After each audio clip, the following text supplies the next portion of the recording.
El nombre de la conferencia es un poco complicado. El de la próxima es menos complicado, por lo menos se entiende claramente de lo que quién contra quién.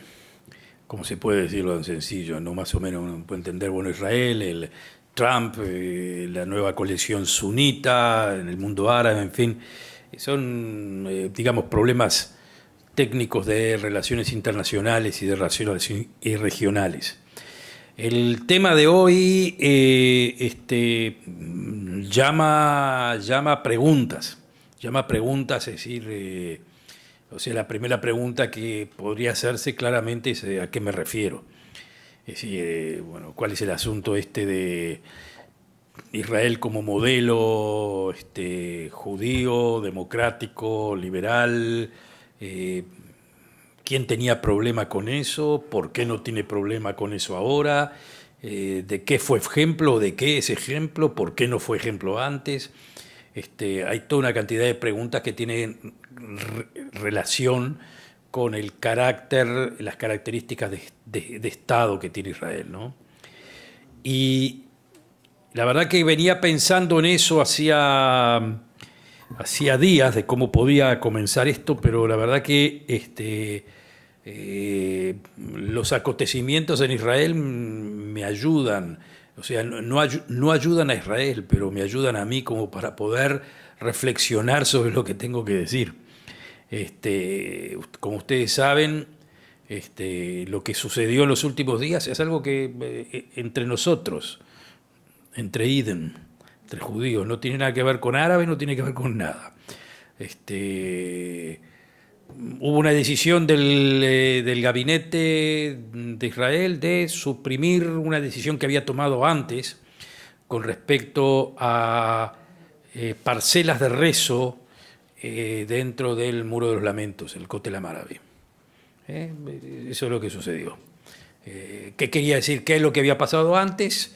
Lo que había pasado antes es algo también interesante, en donde grupos eh, judíos americanos que no son ortodoxos, o sea, ustedes saben que lo dominante en Estados Unidos son los grupos conservadores y reformistas, ¿eh? Que implican, entre otras cosas, yo no sé si ustedes tuvieron la experiencia de estar, acá hay, no sé si hay conservadores y reformistas, a la NSI creo que sí, sí, la NSI. Bueno, eso prolifera en Estados Unidos, en muchos otros lugares también, en Inglaterra por supuesto, pero más que todo en Estados Unidos. Eh, las características son un poco diferentes del ortodoxo. Ahora, entre otras cosas, mujeres y hombres rezan juntos, existe también la mujer rabina, la mujer con kipá, en fin, toda una cantidad de cosas que rompen los esquemas de la religión judía ortodoxa. Ahora, claro, como se autodefinen como judíos y son judíos y la verdad que apoyan a Israel constantemente, se sienten que tienen que tener un lugar donde rezar en el Muro de los Lamentos donde no pueden rezar. O sea, perdón, pueden rezar cada uno en lo personal, ¿no? Pero no como grupo, no pueden estar mujeres y hombres juntos. O sea, había que hacer un ordenamiento en esa zona que permita, por lo menos en un lugar, un tanto corrido a los costados, no en el centro, pero una parcela para que las mujeres, o sea, las mujeres rabinas, si lo queremos llamar así, o si no son rabinas, por lo menos vienen con la Torá y la leen, ¿eh? Y se ponen talit y toda una cantidad de cosas, que para los ortodoxos es como, a ver, ¿cómo les puedo explicar? Es mejor ser goy, es mejor ser goy. Goy es mejor que eso. Así que, entonces, claro, había que resolverlo eso, de alguna forma u otra, o sea, del punto de vista gubernamental, es una decisión que hay que hacerla dentro del marco de una coalición política, porque todo es político. Entonces, al principio, bajo consentimiento de los partidos políticos religiosos, se asumió de que tenían que tener una parcela para rezar. Ahora, ¿qué es lo que pasa? Eso era como un arreglo que no estaba formalizado. ¿Qué quiere decir con esto formalizado? Que no tiene valor de ley. Es como una concesión de provisoria o tolerancia. Bueno, lo que sucedió en los últimos días es de que el gobierno de Israel decidió romper con ese arreglo que se había hecho, y lo que provocó inmediatamente un vendaval de la judeidad americana, que en su gran mayoría es, como ya les digo, conservadora y reformista. ¿Cuáles son los resultados o cuáles van a ser los resultados? No sé. Eso no lo sabemos, pero depende de las situaciones. Pero hay un problema mayúsculo en ese sentido, que tiene que ver con nosotros mismos, que es si la judeidad americana, que aporta dinero duro a Israel, pero no solamente el dinero es lo de menos acá. Los senadores americanos, que hay como 25 que son judíos liberales, que son los que prácticamente Israel se basa en ellos en el Congreso americano, y obviamente todo lo que tiene que ver con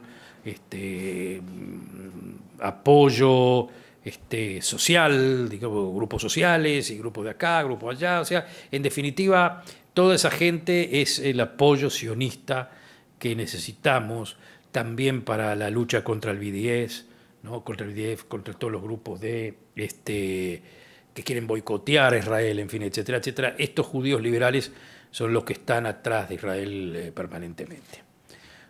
Bueno, en estos momentos estos judíos liberales nos están diciendo, olvídense de nosotros. En una palabra, si nos tocan a nosotros lo que para nosotros es totalmente una cuestión de profundidad para nosotros, es decir, Israel ya no nos representa. Israel ya tenía problemas con esta gente desde hacía mucho tiempo. O sea, el poder ortodoxo, del judaísmo ortodoxo en Israel, que es mayoritario. O sea, vamos a ponerlo así bien claro, por qué el judaísmo ortodoxo domina Israel. Porque son mayoría. O sea, porque es decir, los judíos que viven en Israel, los que no son religiosos, o sea, como yo, por ejemplo, también soy ortodoxo. ¿Qué quiere decir? Que la sinagoga que nosotros conocemos, ortodoxa, esa es la que es mi casa, a la que yo no voy. No voy, pero uno sabe que ahí es su casa. Entonces la gran mayoría es ortodoxa. Y aparte están los grupos ortodoxos que son los grupos ortodoxos que existen, ¿no? O sea, los partidos políticos, en fin, etcétera, etcétera. O sea que el judaísmo secular en Israel, si lo quiero llamar así, es un judaísmo ortodoxo. Entonces, obviamente que la ortodoxia tiene su peso más importante desde el punto de vista político, porque son parte de la coalición y porque juegan bien el partido político en la coalición. Pero fuera de eso, desde que todos los que no somos religiosos, pero somos parte de la familia, como se dice, damos de alguna forma u otra rienda libre para que el dominio ese ortodoxo de alguna forma u otra permanezca. Es decir, ¿cuál es el arreglo nuestro? El arreglo nuestro quiere decir el arreglo nuestro como judío secular. No es el mismo arreglo que tiene un judío conservador americano. A ver si me explico. El judío americano, conservador, va al Shil, va todos los viernes y sábados al Shil. Es un lugar de comunidad, reza como quiere, pero va. Tiene el judaísmo, el judaísmo lo vive, lo necesita porque es el aspecto comunitario, ¿no? Es el aspecto comunitario. Va Beit Knesset, ahí encuentra amigos, habla de esto, habla de lo otro, rezan, inclusive tienen su forma. Para nosotros, los que somos ortodoxos, aunque seamos seculares, lo vemos y nos cuesta un poco, nos choca. Eso es lo interesante, nos choca. Usan kipá las mujeres también, ese es el asunto. Vamos ahí, vemos y un poco nos llama la atención, un poco nos gusta, pero lo vemos medio raro. Nos sentimos un poco extranjeros ahí, pero son judíos igual que todos nosotros. A ver, ellos viven ese judaísmo. Nosotros los seculares ortodoxos de Israel no lo vivimos. Nosotros ese asunto no nos interesa, es justamente nosotros les dejamos a los judíos ortodoxos, o en definitiva le pagamos, para que ellos van a la sinagoga por nosotros. Para ponerlo en forma bruta y sencilla. Es una forma de decirlo, pero es así. Nosotros nos ocupamos, el Estado se ocupa de las fiestas.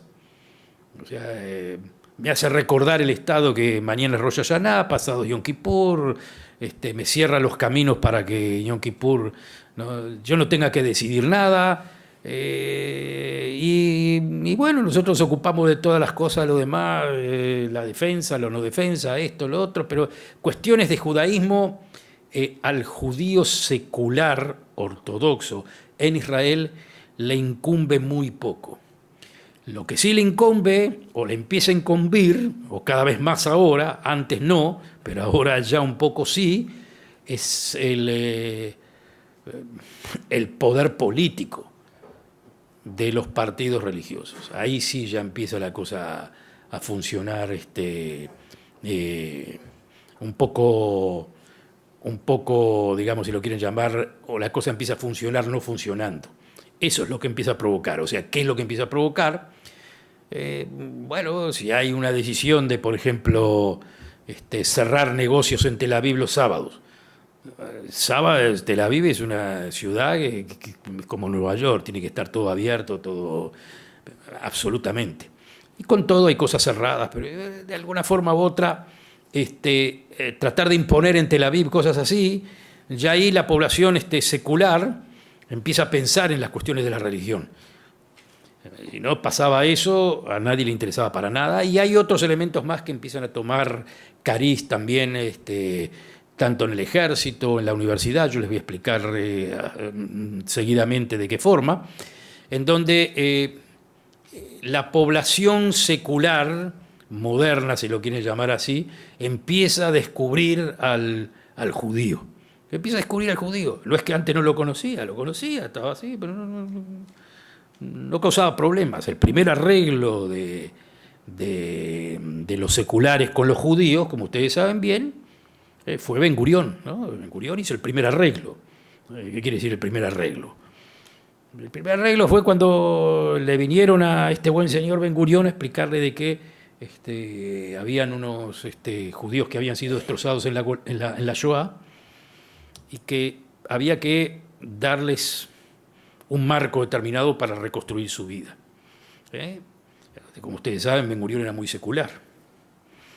Entonces a él, a los judíos, a estos judíos ortodoxos, les dio un marco determinado en el cual no tenían que servir en el ejército, no los molestaban, un marco, digamos, un gueto para que puedan vivir y recuperar su vida religiosa.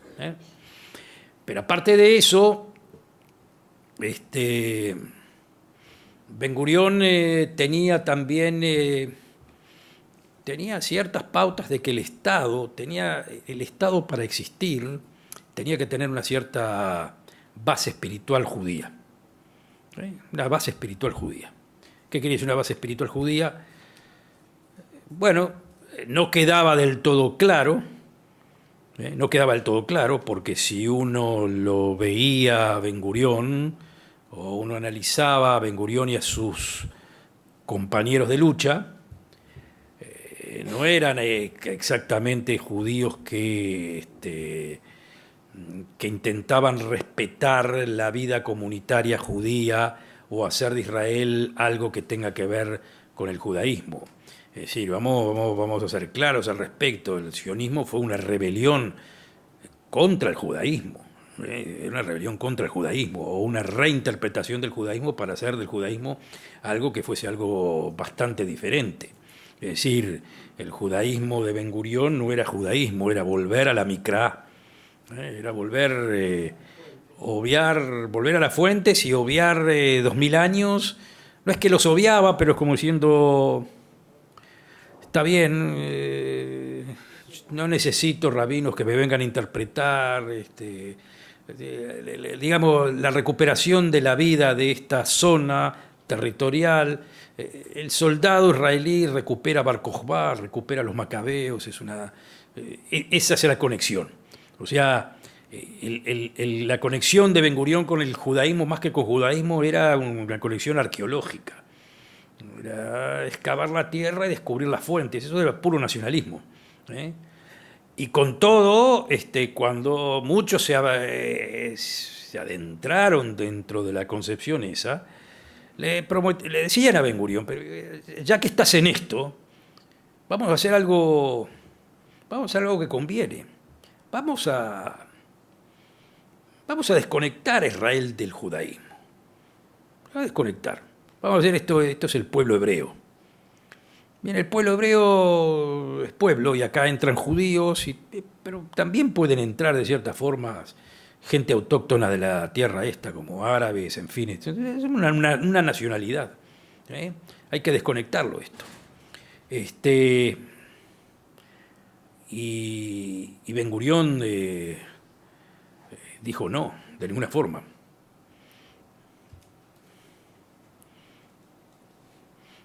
Ben Gurión dijo no, de ninguna forma.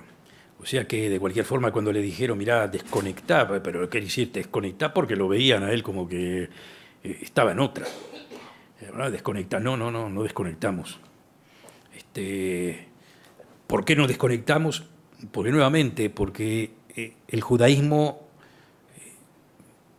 le da base moral al Estado. Si no, ¿por qué? Está bien, arqueología, esto, el otro, pero todo es arqueología, eso quiere decir también judaísmo. Ben Gurión no quería desconectar el judaísmo. Pero acá se juntó otro elemento más. Cuando vinieron ciertos judíos y le dijeron, vamos a hacer una cosa, como judíos te lo decimos, vamos a separar Estado de religión. Vamos a separar. ¿Por qué queremos separar Estado de religión? Y bueno, porque la religión judía no tiene nada que ver con la estatalidad. La estatalidad es un perjuicio para la religión. Y te voy a decir una cosa, también el Estado se va a salir perjudicado de estar en contacto con la religión. Si separás, ese es un Estado normal como Estados Unidos. País religioso, todo el mundo de alguna forma cree en algo, pero el Estado está desconectado de la religión, es decir, es un Estado que, digamos, secular en ese sentido. Uno puede ser secular en donde es religioso, pero hay separación entre Estado y religión. Entonces, Ben Gurión pensó eso y le dijo de ninguna forma. No, de ninguna forma. No desconecto el Estado de la religión. Y la pregunta era ¿por qué? Y porque quiero tener a la religión en las manos. En una palabra, no quiero competir con la religión. Si el Estado compite con la religión, el Estado está en problema. Porque la religión tiene valores. La religión tiene valores, tiene profundidad. El Estado es un aparato nada más. Es un aparato administrativo. Un aparato administrativo sin valores pierde sustancia. Entonces el asunto era de que Ben Gurión quería mantener a la religión en sus manos. Muchísimos religiosos, inclusive ahora, no querían ese arreglo, preferían la desconexión entre Estado y religión, pero dado a que se juntó el Estado con la religión, entonces los religiosos intentaron vivir en ese marco, con las concesiones y excepciones que se les daban, y tratar de aprovechar de ese marco lo mejor posible. Dentro de la comunidad jaredí hay muchísimo, básicamente no es una comunidad sionista, no es una cuestión, el sionismo como nacionalismo, es religiosa, que interviene políticamente porque le permiten intervenir políticamente. Y el intervenir políticamente proviene del asunto, del arreglo principal que tuvieron con Ben Gurión. Intervienen políticamente, entonces hacen lo que tienen que hacer. Digo, políticamente, ¿qué quiere decir políticamente? Tengo un bloque político, estos son mis votantes, y con estos votantes yo puedo hacer lo que quiero. ¿Qué quiere decir hacer lo que quiero? y le doy el poder al que me promete que me va a dar 1, 2, 3, 4. Y 1, 2, 3, 4 tiene que ver con la vida, la permanencia de la vida comunitaria que yo quiero tener. Pero hasta ahí va bien el asunto. Yo compro mi vida a través de mis votos. Como ustedes se pueden imaginar, el aparato político israelí, o sea, el movimiento político israelí está dividido entre derecha e izquierda, y digamos que puede haber 60% para un lado, 40% para el otro, pero si usted tiene un 10% de un lado que se vuelca para un lado, usted de alguna forma u otra rompe el marco de coalición. O sea que son los partidos bisagras, y los religiosos forman partidos bisagras. Es una forma muy importante de hacer política. Partidos bisagras son partidos que usted tiene el voto captivo, y con ese voto captivo usted lo vuelca para acá o para acá, de acuerdo a las concesiones políticas dentro de la política coalición. Eso es legítimo, legal, de la forma que quieran verlo. Entonces eso es lo que hace. Todo este asunto estaba fundado, en definitiva, en ese marco que se podía llamar el status quo. Israel, de un principio, no quiso constitución. Si tenía que ser constitución, capaz que tenía que ser una constitución que si le decían, bueno, si usted es un país liberal, divida Estado de religión y chao, y otra cosa. No quería hacer eso. Quería tener controlada la religión, quería ser un país secular, en definitiva, hacer un judaísmo secularizante, y moderno, por supuesto, que tenga a la comunidad judía, esta religiosa también por ese lado, y definirse como tal, como que, bueno, ahí estaba el asunto. Judíos y democráticos. O una democracia judía. Bueno, pero ese concepto quedó medio prendido ahí. Nadie le dio demasiada importancia. Bueno, nosotros sabíamos ver qué era Israel. A ver, el país de los judíos. A ver, no, el país judío es diferente. El país judío es una cosa, el país de los judíos es otra historia. O el país para los judíos. O en una palabra, un país que los ciudadanos son todos iguales, o sea, tienen derecho a ciudadanía, que quiere decir que si usted nace cristiano, si usted nace druso, si usted nace árabe, usted tiene ciudadanía. Y bueno, la ciudadanía le confiere derechos. El país es suyo también. Pero no tan suyo, porque el país se define también como Estado judío. Entonces es un Estado judío que lo judío tiene que ser más importante que lo otro, pero que confiere a todos los ciudadanos derechos civiles, liberales, en fin, etcétera, etcétera. ¿No? Hasta ahora todo va bien porque no había ninguna presión sobre el asunto. No había ninguna presión. Todo funcionó bien hasta prácticamente, yo diría, los años 90. Los años 90 del siglo pasado. Hasta esa época no había presión sobre el asunto.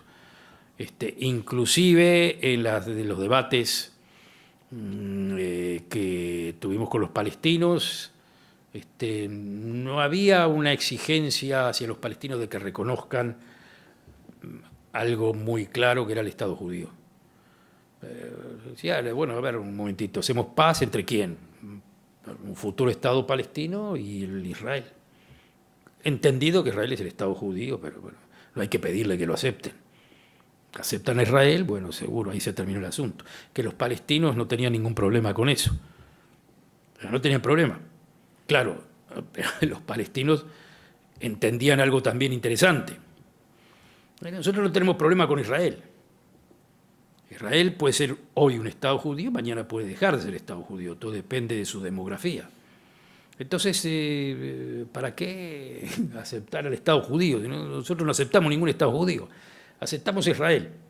Perfecto, eso como no era una exigencia que provenía de Israel, pasó como que se dice, sin que nadie tome demasiada consideración. Pero ya en los años 90 plus, ya como vamos acercándonos ya a fin de siglo, el concepto de Estado judío como base para la negociación comenzó a ser planteado. Tenía que ver con los palestinos y tenía que ver mucho con los árabes ciudadanos de Israel. con los árabes y los ciudadanos de Israel. Empezamos a entender en Israel que había un problema con nuestros propios ciudadanos que antes no lo teníamos. A ver, ¿cuál era el problema? Que nosotros pensábamos hasta ese momento que aquí había un asunto que se podía resolver con los palestinos entre dos estados y dos pueblos. Está el pueblo palestino, está el pueblo israelí, el judío, chavo, ahí se divide la cuestión. Pero ¿qué pasaba con los ciudadanos árabes israelíes?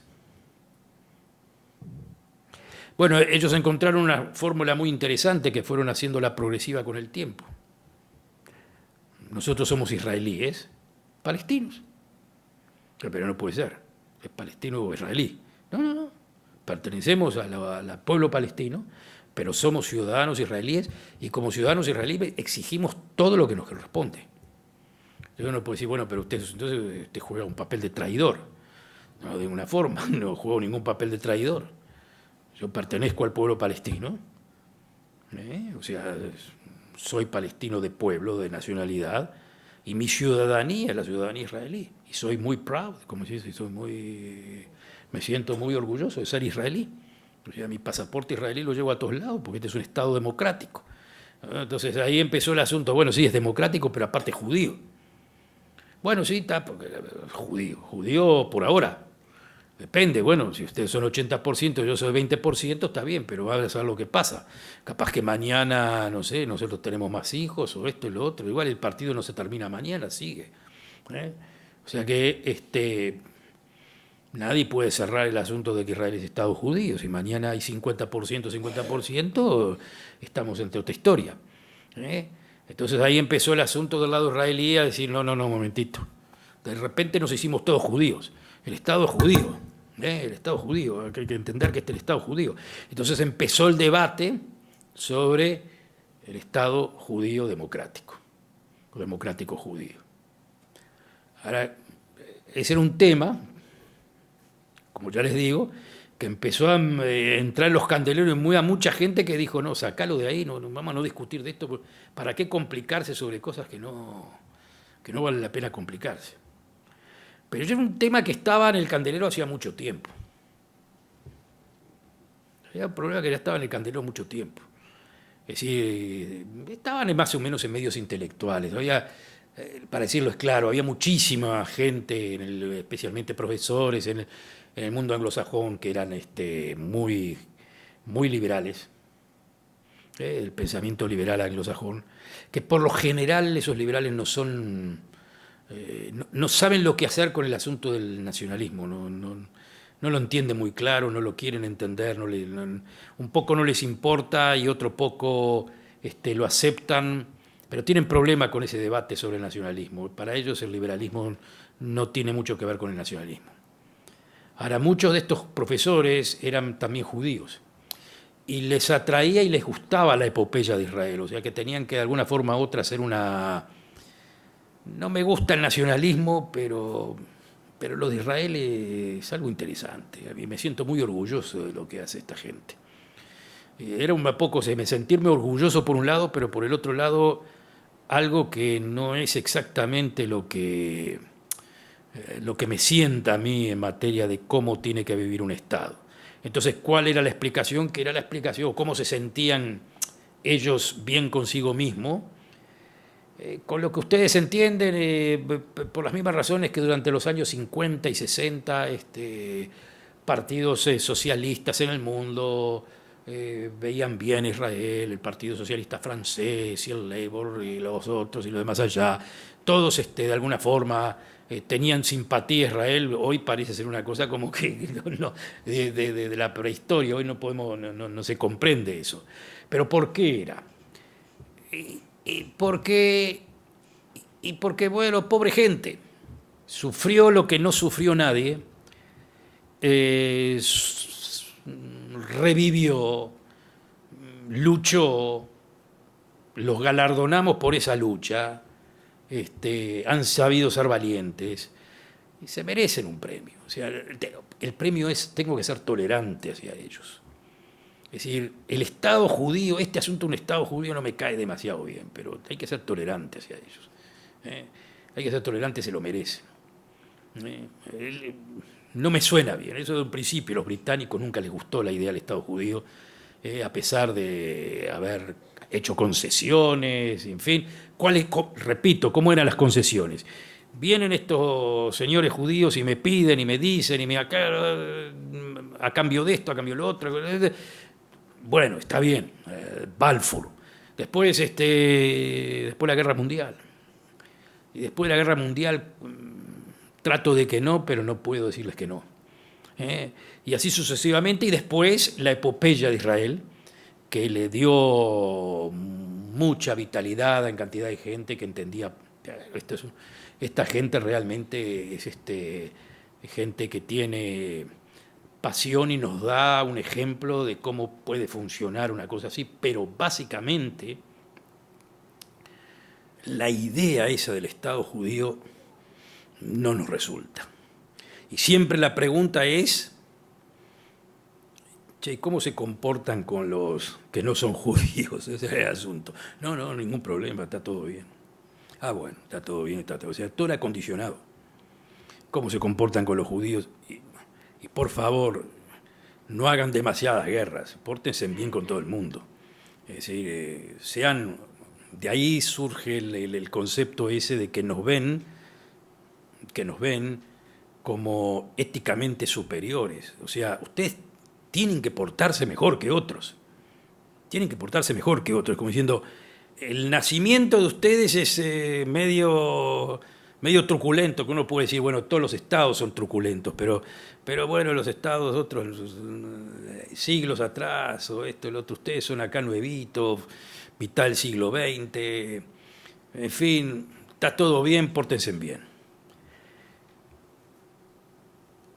Y con el tiempo empezamos a ver, o por lo menos ellos empezaron a ver, que el sueño ese del Estado judío, democrático, liberal, en fin, etcétera, que pórtense bien, por lo menos a los ojos de ellos empezaba a portarse mal.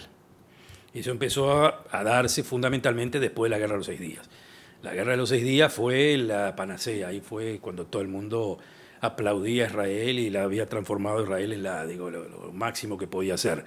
Del fin de la Guerra de los 6 días para adelante empezaron las preguntas. Y las preguntas tenían que ver en un principio con la cuestión de los territorios. Y después empezaron las preguntas con respecto a los ciudadanos que no son judíos dentro del Estado de Israel. Y esas preguntas acerca de los ciudadanos judíos que están dentro de Israel empezaron a darse también cuando lo que les estaba relatando, cuando los propios ciudadanos árabes en Israel, no los palestinos de afuera, se sentían muy bien como israelíes, pero también bien como palestinos. ¿Y qué exigían? Y ahí empezó como se dice, la luz rojita. Exigían, por un lado, paz con un Estado palestino y dentro de Israel transformar a Israel de un Estado judío democrático a un Estado democrático, punto. O en una palabra empezaron a decir, está todo muy bien acá, pero yo soy discriminado. Y un Estado democrático como ustedes no puede discriminarme a mí. Entonces empezó todo el debate sobre qué quería decir discriminación, cómo la discriminación, y claro, evidentemente que existía discriminación. Existía discriminación social, discriminación de todo tipo. Es decir, que generalmente el Estado judío lo defendía de una forma muy suspicaz. Puede ser que ustedes estén un poco discriminados acá, pero están muchísimo mejor de lo que podrían estar en cualquier país árabe en donde no los discriminen. Es como diciendo, siendo discriminado aquí, estás mucho mejor que allá. Y es por eso que, obviamente, pero se lo dicen con claridad, sin tapujos. Mañana hay un Estado palestino. Y usted le pregunta a cualquiera de los árabes de Israel si, bueno, quieren ir para allá. No, ni locos. Ni les hablen de eso, ni locos. ¿Por qué? Y porque yo soy israelí patriota. Yo estoy bien acá. Este es mi país. punto. Pero entonces, a ver, decida. No, este es mi país. Y la discusión si es democrático y judío está en la discusión. Usted dice que tiene que ser judío y democrático. Yo digo que tiene que ser democrático solo.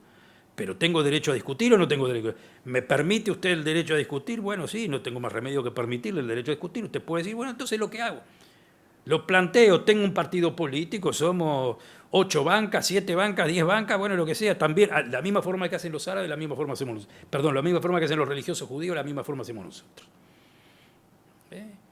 Tengo mi derecho democrático a plantear que este Estado tiene que ser democrático y no judío. ¿Por qué no judío? Y porque ustedes son, 78%, yo soy el 22%. Somos una minoría importante. Y es una minoría importante que la declaración Estado judío no me sienta. No me siento identificado con el Estado judío.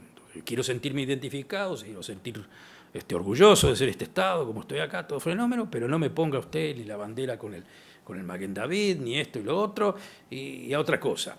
A ver, y otra cosa también interesante, ¿y tengo problemas yo árabe con los religiosos judíos de ustedes? Para nada, no tengo ningún problema con los judíos religiosos, tengo problema con los sionistas. Los judíos religiosos que conmigo se van a arreglar perfectamente, yo me arreglo con ellos perfectamente, no hay ningún problema con eso. Ahí empezó, ante esa vertiente de, como que se dice, de punzante, el asunto de declarar o llevar adelante la concepción del Estado judío, Estado democrático judío, no vino de Netanyahu, vino más bien del centro izquierda. Decía, Tzipi Livni fue la que empezó a punzar el asunto del Estado judío. Como diciendo, no, yo estoy muy a favor de un Estado palestino. Muy bien, entonces vamos a jugar el partido del derecho de autodeterminación, el derecho de autodeterminación de los palestinos, allá, y el derecho de autodeterminación ¿de quién? De los judíos. Por una palabra, el pueblo judío tiene derecho a tener un Estado-nación que sea un Estado-nación judío, en el cual vivan otra gente libremente, sin problema y todo ningún problema, pero es judío. O sea, es mi derecho a autodeterminación. Ese es el asunto. 2 pueblos para 2 estados. Obviamente que cuando lo agarró Netanyahu eso, lo compró con todos los brazos abiertos, porque obviamente aquí sucedía algo interesante con los palestinos, era que si usted quería hacer una negociación con los palestinos y quería pedir algo que los palestinos no puedan conceder, era justamente eso, aceptar al Estado judío. Y cuando le pregunta al Estado a los palestinos por qué no pueden aceptar al Estado judío, a los palestinos de Ramallah, ¿no? A Abu Mazen, Abbas. ¿Y por qué voy a aceptar yo un Estado palestino si ustedes son un Estado donde vive el 20% árabe? ¿Qué quieren hacer ustedes? ¿Un Estado homogéneo judío? Ustedes son un Estado que vive en 20% árabe, que son mis palestinos. O sea, queremos paz, sí, claro. Estado de Israel y Estado Palestina.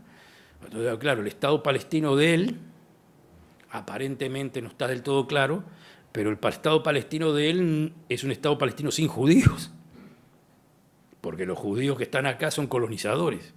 Pero los árabes que viven allá, no, esos son de toda la vida, ustedes los colonizaron. En una palabra, denme gracias que yo acepto que haya un Estado judío.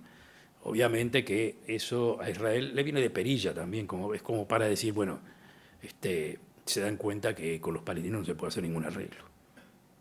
Y hasta ahí todo bien. ¿Qué quiere decir todo bien? Uno puede decir todo bien mal. Pero todo bien en el sentido de que por lo menos las cosas están claras, los palestinos no van a aceptar, o por lo menos hasta ahora no sé si Trump nos puede impulsar, que eso todavía no sabemos. No sabemos hasta qué punto es la involucración de Trump y qué es lo que puede hacer de exigirle a los palestinos, pero no me sorprendería porque acá con este señor pueden pasar cosas raras. Todo el mundo muy muy convulsionado y uno no puede analizar a Trump racionalmente. O sea que todo puede pasar. Pero básicamente los que quieren trabar toda negociación con los palestinos, no negociación, pero por lo menos para que la negociación no llegue a nada, el asunto ese que se llama Estado judío es un punto vital. Y con eso prácticamente, con esa tesis, usted tiene prácticamente el 70% de la población israelí. Es decir, si antes, durante las negociaciones, uno podía decir, bueno, había un 50% de gente que estaba dispuesta al Estado palestino, como hoy en día el asunto del Estado judío no es aceptado por los palestinos, por lo menos 70% de los judíos que inclusive quieren la paz dicen, bueno, no aceptamos a los que no aceptamos negociar contra alguien que me pide a mí que no tenga el derecho de autodeterminación. Hasta ahí va bien. Resolvimos el problema. Resolvimos el problema porque no hay con quién negociar con los palestinos. O sea, no tenemos paz, pero no tenemos con quién negociar, entonces tampoco nos vienen a presionar. Pero acá empezó el otro partido que no lo habíamos pensado. No lo habíamos pensado. Y es que el Estado judío democrático, y aquí vuelvo a cómo empecé, puede llegar a convertirse en un problema para los judíos mismos, no para los palestinos. Ese es el asunto. Ese es el asunto.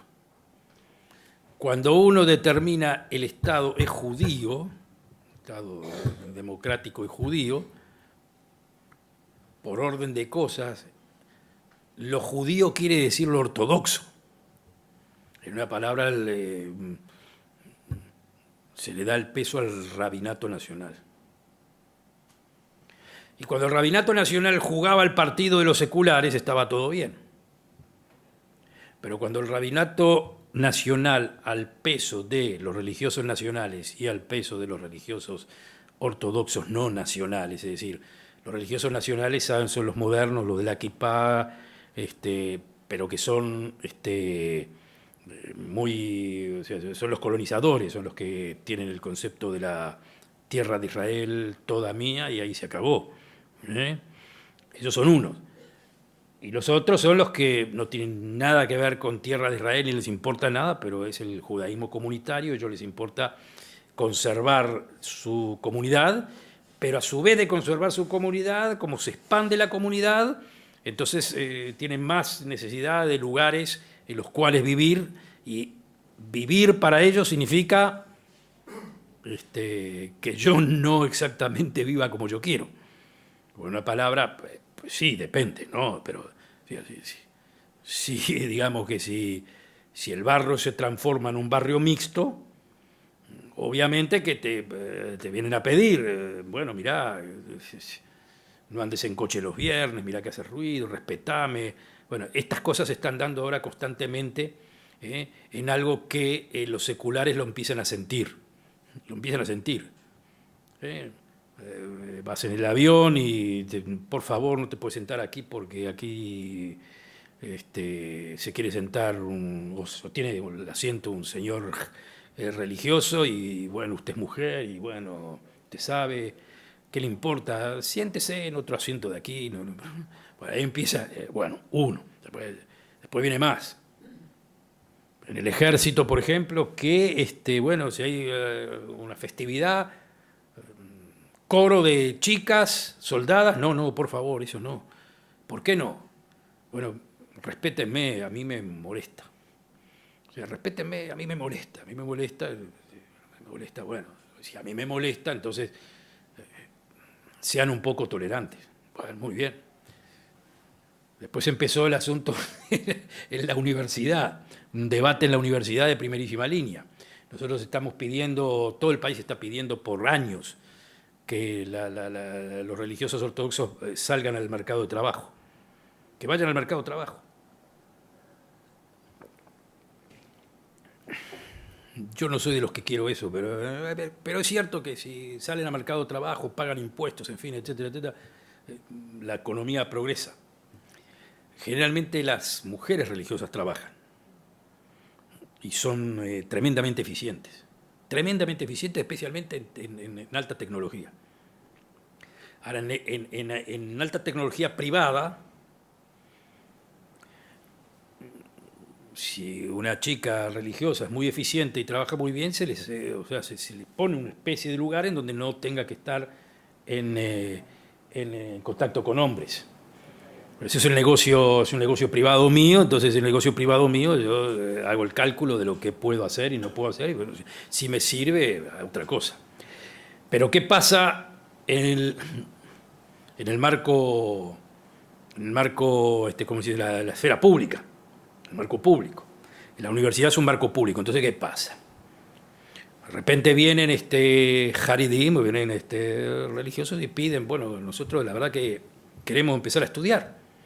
¿Por qué queremos estudiar? Porque después de salir con el diploma voy a trabajar, voy a ganar más.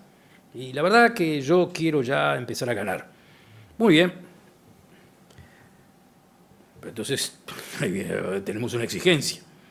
Para poder estudiar, por favor, clases separadas. Y que a los hombres no le enseñen mujeres y a las mujeres no le enseñen hombres. Que todo es posible. No es una exigencia en donde uno se puede caer al piso, porque hay para hacer eso. Pero queda un asunto de principio.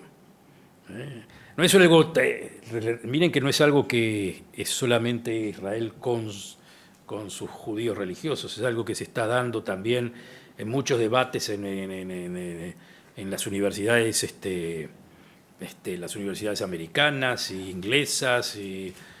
Ahí justamente los que exigen son musulmanes.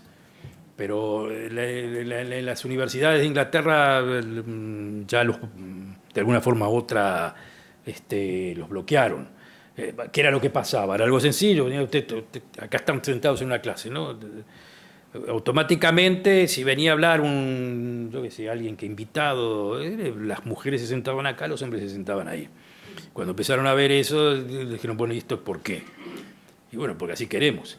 Entonces la universidad se estaba planteando el asunto, bueno, ¿por qué queremos? Bueno, si respeto lo que quieren o yo como universidad los junto a la fuerza. O si viene alguien a hablar así, no lo dejo hablar si es que va así la cosa. O sea, se empiezan a plantear cosas que antes las sociedades seculares no tenían necesidad de debatir. Era como que la religión estaba de otro lado, pero la religiosidad invadió la esfera pública. Invadió la esfera pública. Y entonces ahora nos encontramos, por lo menos en el caso de Israel, con que, como se dice, paso a paso y punto por punto, esa religiosidad nos empieza a tocar lo que pensábamos que era nuestro lugar sagrado, Tel Aviv. Que toque en Tel Aviv. ¿Cómo es eso que toque en Tel Aviv? Tel Aviv todo abierto. Acá es la ciudad abierta para los homosexuales, las lesbianas, para todo. Negocios cerrados, eso no, acá en Tel Aviv no. Vayan hacia otro lado. Pero obviamente las exigencias, manipuladas desde el punto de vista político, en forma lógica, pueden llevar a los seculares a pensar nuevamente el punto que acabo de decir. Que el Estado judío, democrático judío, puede ser un problema para el judío más que para el árabe. Y ese es el debate que se está haciendo en este momento. Y ese es el debate que ahora tomó un impulso cada vez más grande, justamente por el asunto de los judíos reformistas, que básicamente, como ya les digo, son judíos reformistas o conservadores que no son ciudadanos de Israel, no tenemos por qué considerarlos. Pero como Israel se autodefine como el país del pueblo judío, el pueblo judío es ortodoxo, reformista, en fin, etcétera, etcétera. Como se diría Baruch Hashem, hay millones de judíos que son reformistas y conservadores. Entonces la pregunta que le hacen a Netanyahu es, bueno, ¿usted es el país del pueblo judío, así como dice usted, o no lo es? Porque lo que parece ser es de que es país del pueblo ortodoxo, pero no del pueblo judío. Esa es una de las como se diría, las papas calientes duras de roer, que no sé, la verdad, no sé la magia que pueda tener Netanyahu como para salir de esa. Yo creo que sé hacia dónde se dirige. Políticamente, me parece a mí que lo que se dirige, fundamentalmente, él no puede romper su coalición bajo ningún concepto. Él toma en consideración de que llegado el momento crítico, los judíos americanos van a seguir apoyando a Israel como sea.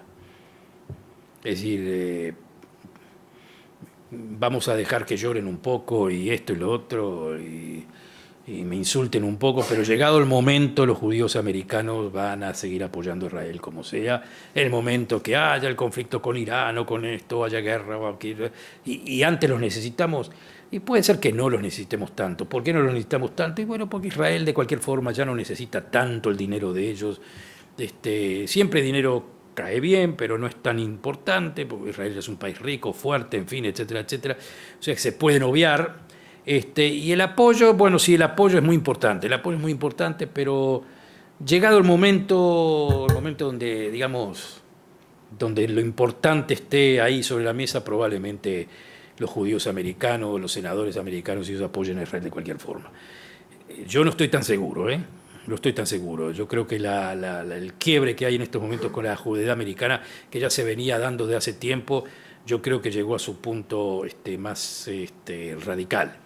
Pero de cualquier forma, como no soy futurólogo, simplemente hago el análisis y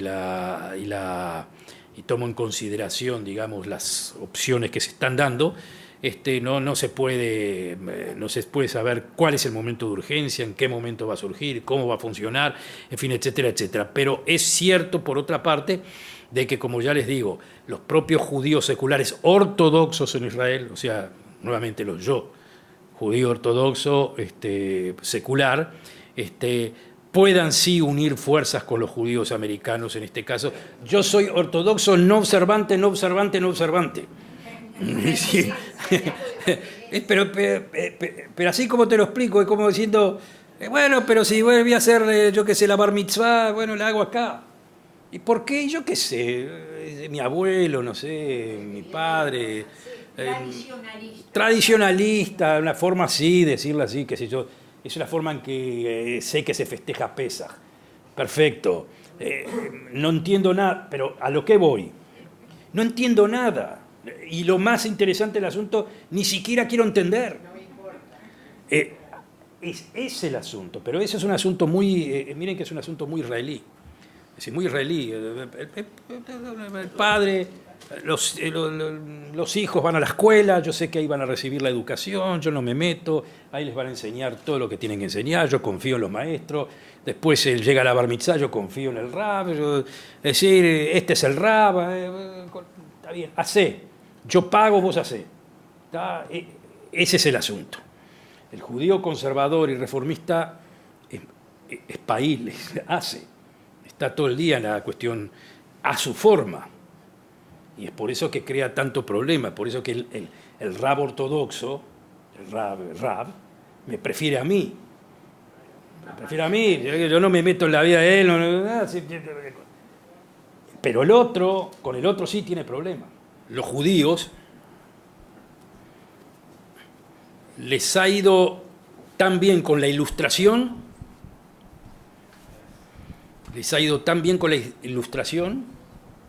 con el movimiento del iluminismo, le ha ido tan bien con eso y tan mal con los racistas. No sé si me explico. Con los democráticos, los iluministas, nos ha ido muy bien porque el judío es asimilable. Es asimilable. Nosotros somos todos asimilados, no es que asimilados a nuestra forma. ¿Qué quiere decir? Somos como todo el mundo y mantenemos esa cuestión judía que a los gentiles no les molesta, no les importa, está todo muy bien. Ya somos como todos, somos ciudadanos, como todos. Esa fue la gran revolución que provocó Francia. La provocó Francia, pero la provocaron lo provocaron los otros liberales en el mundo también, la Revolución Americana y todo. Lo único que la Revolución Americana tenía más, era más comunitarista, permitía más comunidades y cuestiones así. Pero básicamente los propios liberales americanos sentían, bueno, los judíos son buen material. ¿Y por qué son buen material?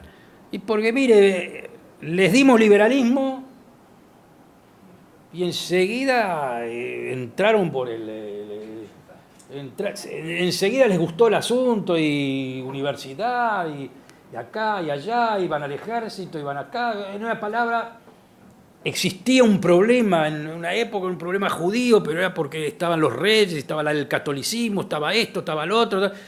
Pusimos a todo en su lugar, y los judíos son igual que todos, resolvimos un problema magno. Así era el asunto. Sí, con una condición: América para los americanos. Pero los judíos también decían América, seguro. También, por supuesto, los judíos eran parte del sueño americano. ¿Cómo? Perfecto, somos, y franceses también, y alemanes. Todo, el judío era todo. Alemanes, todo. No había ningún problema con eso. ¿Quiénes son los que tenían problema con eso? Los racistas. Pues los racistas no es que tenían problema con el judío que se veía judío, con ese también. Pero fundamentalmente con el judío que se veía gentil, con ese tenía problema. Entonces a ese mismo utilizás el racismo, porque la única forma de separarme a mí de ti es buscar la sangre. No, el abuelo católico, pero este no, tiene el abuelo judío. Pero si yo me olvidé que tenía un abuelo judío. No, pero está ahí. Entonces es lo racial. Así mandaron al cadalso a Dreyfus. Pero bueno, si Dreyfus que se acordaba de que era judío, no sabía ni que era judío, él era francés. Pero lo hicieron recordar. ¿Entiendes? Por ahí va la cosa. Que es absolutamente lo opuesto a lo que pasa con el Islam hoy en día. Porque el Islam no se quiere asimilar. Pero el judío y la asimilación van como... ¿Por qué es todo el... cuidado, no hay que asimilarse? ¿Por qué? Porque nos asimilamos, porque es así. Hasta el sionismo es asimilación.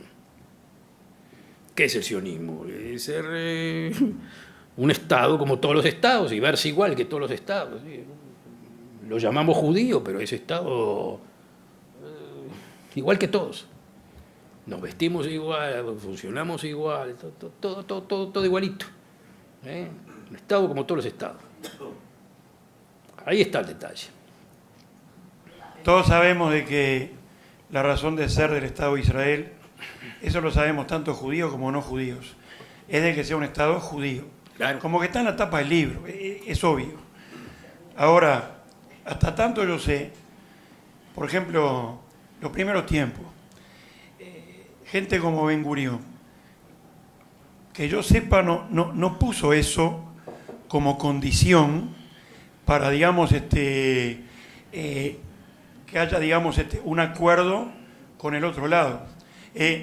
Tengo muy claro que para que haya un acuerdo, obviamente, depende de ambas partes, y creo que futbolísticamente hablando, la pelota está más en campo de ellos que en el campo nuestro. Ahora... Cuando decís ellos, ¿a quién te referís? A los árabes palestinos.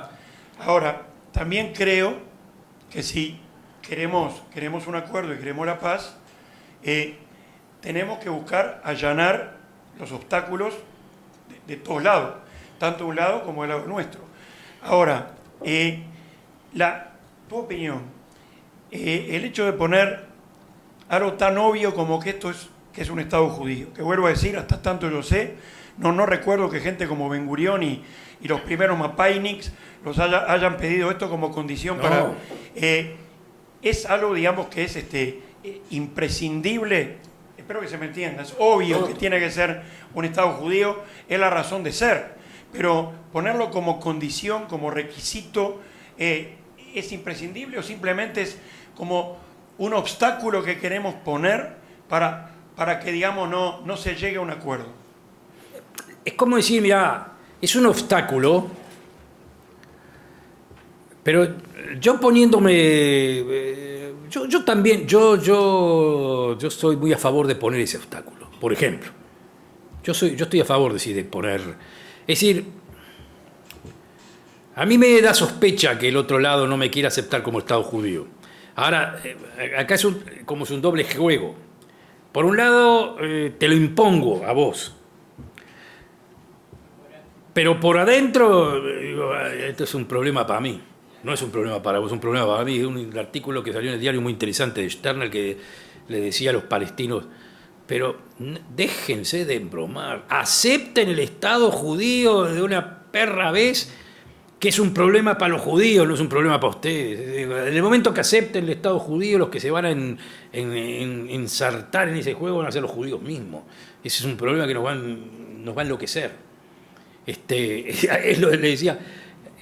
Yo creo que tiene algo de razón. Yo se los quiero imponer a ellos. Se los quiero imponer, quiere decir, acéptenme lo que soy. Pero después cuando me aceptan lo que soy, ahí tengo que verme yo conmigo mismo y ver qué quiere decir el Estado judío al que me aceptaron. Si quiere decir la vida como está hasta ahora, está todo perfecto, no hay ningún problema. Pero si quiere decir una vida más judía, si lo queremos llamar así, ya ahí me empieza a poner un poco nervioso. Yo no quiero un Estado laico, yo quiero un Estado judío del pueblo judío como ahora, que tenga su fiesta, que tenga su sábado, que tenga su esto y su lo otro. Si queda así como está ahora, no hay ningún problema. Pero el problema de que la definición te imponga un debate sobre qué es ser judío. Del Estado judío. En el año 47, cuando se hizo la partición, se estableció claramente que se creaba un Estado judío y un Estado árabe. Claro. No hablaba de Estado... Palestinos eran todos.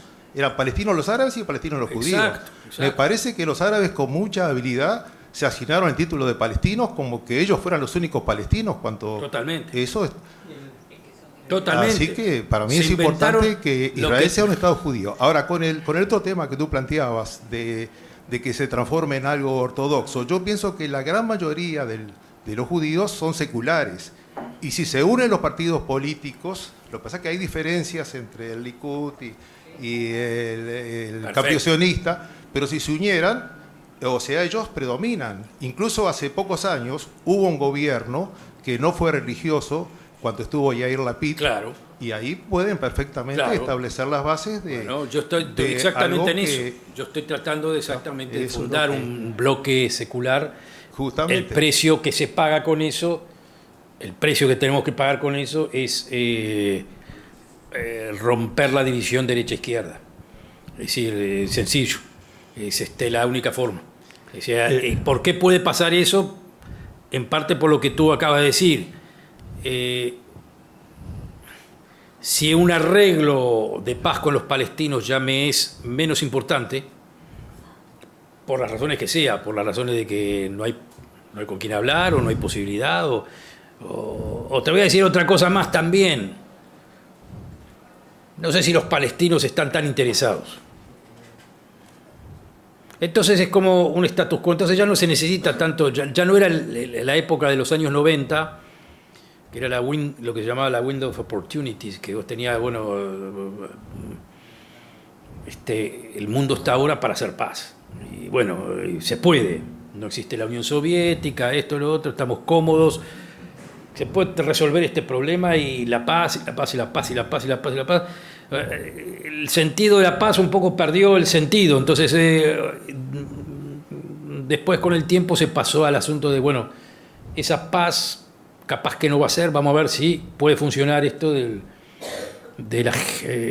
gerentear el conflicto. Decía management, ¿no? Entonces, entre paz y guerra hay ni paz ni guerra. Si llegás a eso